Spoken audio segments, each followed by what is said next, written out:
AP Government, Chapter 4, Part 1, Civil Liberties.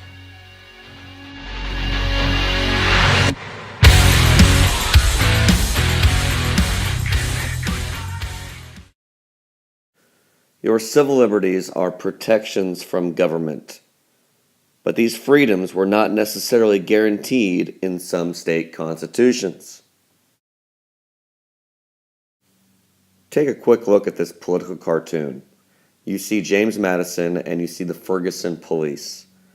When the Bill of Rights were written, they were mainly intended for protections from the national government. But as we progress through history, the incorporation doctrine has gradually applied these protections to the states. In the Supreme Court case Barron v. Baltimore, 1833, the Supreme Court ruled that the Bill of Rights did not protect individuals against state governments. The Barron decision was reversed by the Gitlow v. New York case in 1925.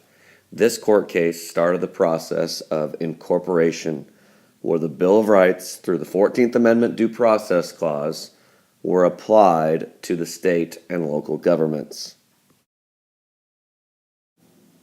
This process of incorporation has been gradual throughout the 20th century, with the Second Amendment being incorporated in 2010 through the McDonald case versus Chicago. The First Amendment has two clauses relating to religion. They are the Establishment Clause and the Free Exercise Clause. The Establishment Clause is the center of the debate over prayer in school and over federal funding to private religious schools. To determine whether federal funds should be given to states for religious purposes, a three-pronged test was developed, and that is called the Lemon Test. Two landmark cases that involve religion are the Lemon v. Kurtzman case and the Engel v. Vitale case. The Engel case outlawed prayer in public schools. Now, federal funds may be used to construct school buildings and to provide administrative and academic supplies, but not to endorse religious teachings.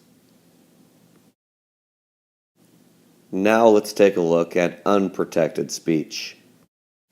Libel is written defamation and slander is spoken defamation.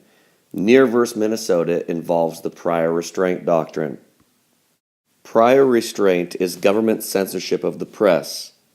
In this case, the court ruled in favor of the press. Prior restraint may be granted in situations where national security might be compromised. One example where they favored inside of the press was the Pentagon Papers case in 1971. In other cases, sometimes free speech may be limited during wartime, as you know from World War I and the famous Schenck v. United States case. All right, can you name this free speech case? This case involves symbolic speech.